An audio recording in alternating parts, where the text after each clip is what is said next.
त्याग कर हम शेष जीवन की सुसंचित कामनाएं।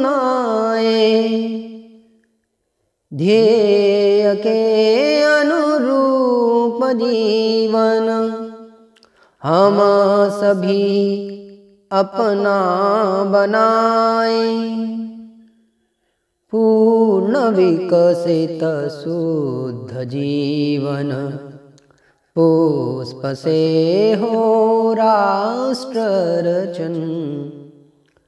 आज तन मन और जीवन धन सभी कुछ हो समर्पण।